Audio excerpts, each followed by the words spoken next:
I'm Nancy Showalter, and you're listening to Spirituality for the Politically Incorrect podcast.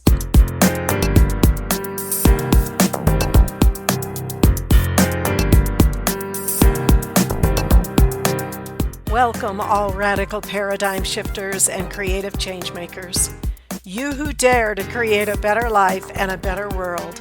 Tap into the power that resides within you and use that power for constructive change.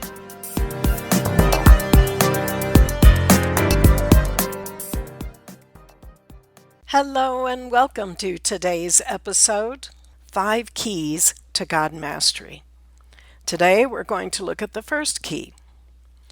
But let me begin by saying that recently, while again reading from Book 1 of the Life and Teachings of the Masters of the Far East, I was deeply struck by an experience the author and the members of his research team had during their 3.5 years in the Far East with a group of unascended masters. Baird T. Spalding documented their expedition in 6 volumes. So from Volume 1, Chapter 9, it begins with a story about their visit to a village that has a healing temple that is dedicated entirely to healing, and this temple is open to the people at all times. It reads, "Located in this village was the healing temple. It is claimed that only words of life, love, and peace have been given expression in this temple since its erection, and the vibrations are so potent that nearly all who pass through the temple are instantly healed. It is also claimed the words of life, love, and peace have been used and sent out so long from this temple, and the vibrations emanating from them are so strong that should words of inharmony and imperfection be used at any time, they would have no power. We were told that this is an illustration of what takes place in man. If he would practice sending forth words of life, love, harmony, peace, and perfection, he would in a short time not be able to utter an inharmonious word. We attempted to use inharmonious words and found in each instance that we could not even utter them."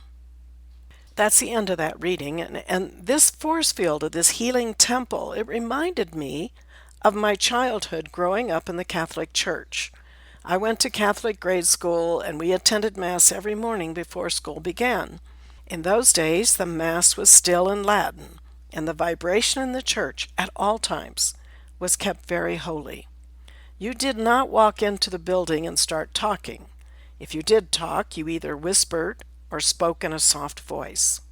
In those days, you could pretty much walk into any Catholic church and sense the power of the silence and the years of prayers that built a sacred force field.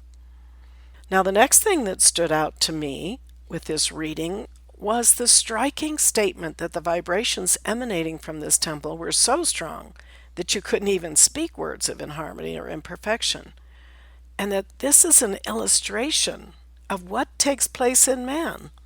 So imagine if you only spoke and put out vibrations of life, love, and peace, and gained such a momentum on this that you couldn't even utter words of inharmony or imperfection.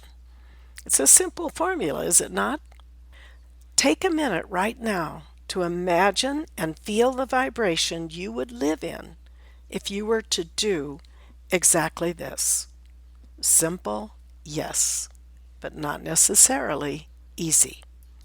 So how do we go about doing this? Well, we're going to look at 5 keys to self-mastery from 5 different masters that will help us to achieve this level of self-mastery. The first key that we're going to talk about today comes from Saint Germain. He gives us very straightforward instruction on this topic, and this is from Unveiled Mysteries, page 109. He says, "Allow me to suggest that you train yourself never to be surprised, disappointed, or your feelings hurt under any circumstances.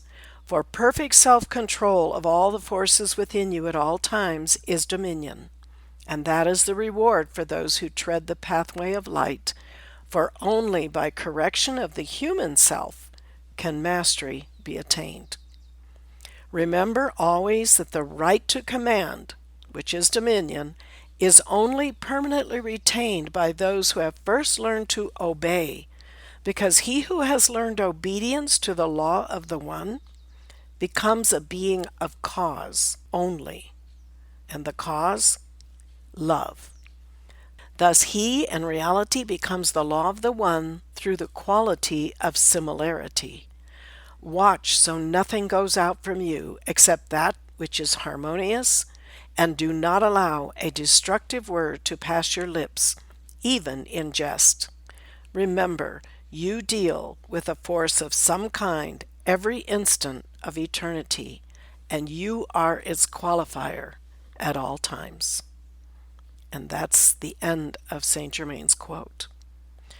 So let's unpack this a bit. Train yourself never to be surprised, disappointed, or your feelings hurt under any circumstances. Is Saint Germain talking about suppressing your emotions so that energy builds up that needs to be transmuted? I think not.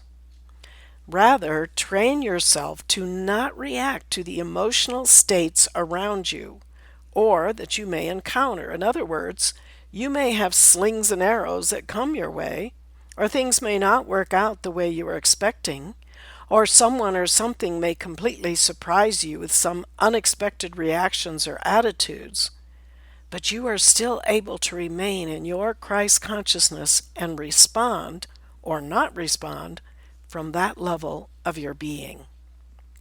And then he says, because he who has learned obedience to the law of the one becomes a being of cause only, and the cause is love. Again, you are in the higher vibration, and you remain in oneness with your Christ self, which is love. And he says, do not allow a destructive word to pass your lips, even in jest. Remember, you deal with a force of some kind every instant of eternity, and you are its qualifier at all times. Now, this is an interesting one. How many times do we just go about our day expressing everything we might feel? I'm tired today because I'm overwhelmed with all that I have to do right now. My boss is so demanding and demeaning. He did this, she said that. Whatever might be our circumstances. And that's the key word, circumstances. It's not you. It's not your emotions unless you allow yourself to emotionally interact with your circumstances rather than be the Christ acting within those circumstances, just like Jesus was. We are the qualifier at all times. So this is our first key that we're going to contemplate this week. And we're going to see, take a little self-examination. How do you have this mastery? How do you express yourself? And how do you react to circumstances in your life? We can go into our hearts, meditate, let your consciousness drop to your heart center, and just be in the I am. Be that living Christ, that higher mental body that you have within you. Be one with your source and remain in that space, remain in that level of consciousness as you move through your daily life. Take your time this week, meditate, contemplate on what Saint Germain has given us. And I will see you next week.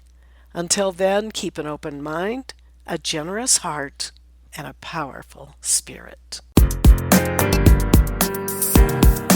Thank you for being with me today, and if you enjoyed this episode, please subscribe, download, and comment. I'd love to hear from you, and your support is much appreciated. And don't forget to go to theawakeningnow.com for free bonuses and information on my new book, You Were Born to Be a Christ, but You Were Taught You Are a Sinner. Awaken to who you really are. See you next week.